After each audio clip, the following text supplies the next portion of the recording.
ठीक है। पहले बात हम कर लेते हैं यूज ऑफ इट की। आप सबने इसके बारे में पढ़ा होगा कि इट को हम यूज करते हैं आमतौर पे ये के लिए। It is a book, it is my car, ठीक है, ये मेरी कार है, ऐसे यानी इट की ट्रांसलेशन हम ये की शक्ल में लेते हैं, ये के तर्जुमे के तौर पर लेते हैं। लेकिन यहाँ जो इट का इस्तेमाल कर रहे हैं ना, वो हम करेंगे मौसम के लिए। क्या करेंगे? मौसम के लिए, वक्त के लिए, इखलाकी फर्ज के लिए।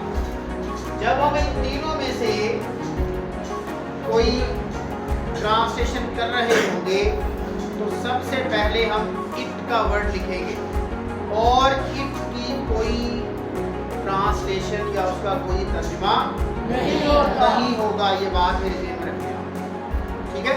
मिसाल के तौर पे आज सख्त गर्मी है, आखिर पे है आ गया तो है इंग्लिश इज होती है, पता आपको? तो सबसे पहले हम लिखेंगे इट इज, सख्त गर्मी है, it is very hot today. अब देखें कि इट जो हमने शुरू में लिखा है ना, इसका मतलब ये नहीं होगा कि ये आज बड़ी सख्त गर्मी, ऐसा नहीं होगा। इट को इंग्लिश में लिखा जाएगा लेकिन पढ़ने में, इसकी ट्रांसलेशन करने में कोई इसकी ट्रांसलेशन नहीं आएगी, सिर्फ यही होगा आज सख्त गर्मी। समझ आ गई बात की? इसी तरह 7 बजे है वक्त के लिए, तो इसमें भी इट लगाएंगे। It is 7 o'clock, it is 7 o'clock। जहां भी इसको शुरू में लगा दिया तो इसकी कोई ट्रांसलेशन नहीं है, ठीक है। तो आपने ज़हन में रखना है कि जब भी कभी वक्त के बारे में आपने बात करनी हो तो आपने उसको इससे शुरू करना। इसी तरह अखलाकी फर्ज, वालिदैन की खिदमत करना हमारा फर्ज है, इसको भी इससे शुरू करेंगे। इट इज आवर ड्यूटी,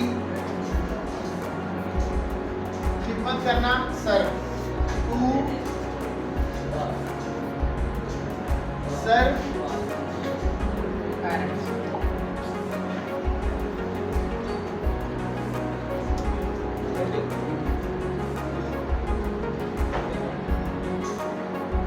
ठीक है जी, it is our duty to serve, ठीक है। ये हो गया हमारा इट का इस्तेमाल। अब इस तरफ अगर हम आए तो देर लिखा हुआ है, देर को भी आपने फिक्रे के जुमले के बिल्कुल आगाज में लिखना है। यहाँ मैंने लिखा हुआ था, इस पर गौर करें।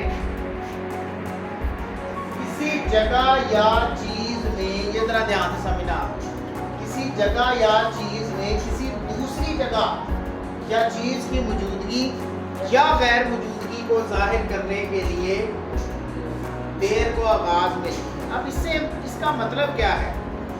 ठीक है, किसी जगह के अंदर किसी दूसरी जगह, मिसाल के तौर पर लाहौर एक जगह है, लाहौर के अंदर मैं अगर कहूँ कि एक पार्क है, तो अगर मैंने कहना हो लाहौर में एक पार्क है, तो लाहौर एक बड़ी जगह है और उसके अंदर एक दूसरी चीज़ क्या है? पार्क। इसी तरह ये जमात है, कमरा जमात है, कमरा जमात एक जगह है, ठीक है। उसके अंदर अगर मैं कहूँ 20 तालिब इल्म हैं, तो क्या है? कमरा जगह हो गया और उसके अंदर दूसरी चीज़ क्या होगी? 20 तालिब इल्म। इसी तरह ये मेरे सामने आप देख रहे हैं कि एक ज्योमेट्री पाउच है, ठीक है, ये एक चीज़ है, ठीक है। इसके अंदर क्या है? कुछ स्टेशनरी आइटम्स हैं, कुछ पेन्स हैं, कुछ मार्कर्स हैं, ठीक है। तो ये एक चीज़ हो गई और उसके अंदर क्या हो गई? दूसरी चीज़ हो गई। समझ आ गई बात की? इस तरह की सूरत हाल के लिए आपने देर इस्तेमाल की। समझ आ गई बात की? या जैसे कि जग है, जग के अंदर कुछ पानी है, ठीक है, या ये मेरे सामने ये एक बास्केट है, ठीक है, इस बास्केट के अंदर एक मार्कर है, ठीक है, ये नज़र आ रहा है। yes, तो अगर मैंने कहना हो कि बास्केट के अंदर या टोकरी के अंदर एक मार्कर है, तो फिर उसके लिए मैं देर इस्तेमाल कैसे इस्तेमाल करूँ वही हम देखेंगे। ज़रा गौर करना सबने। जमात में 20 तलबा हैं। जमात एक जगह हो गई और उसके अंदर कौन सी चीज़ है? तलबा। तो फिर हम क्या यूज़ करेंगे? देर यूज़ करेंगे। कैसे? शुरू में लगाएंगे देर। जहाँ आपने इस मार का ध्यान रखना है लाजमी। स्टार्ट में है आ गया है लास्ट पे, तो इसके लिए क्या लिखेंगे? इस एम के आर लिखेंगे। क्या लिखेंगे? There are 20 students in class. ठीक है जी। इस तरह क्लास है, क्लास एक चीज है, उसके अंदर दूसरी चीज का पानी, लेकिन लास्ट पे आ गया है था। अब आपने था के मुताबिक करना है। क्लास में कुछ पानी था।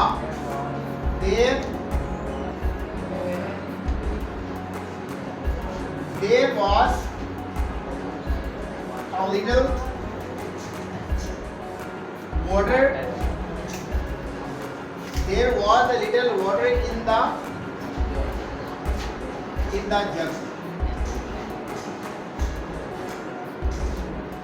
There was a little water in the jug. तो यहाँ दोनों के स्टार्ट में मैंने देर का इस्तेमाल किया है, लेकिन इनकी उर्दू कोई नहीं हो। ठीक है, तो ये इसको आप अच्छी तरह गो थ्रू कर लें। इसके बाद हम इसकी जो है ना वो एक्सरसाइज करेंगे।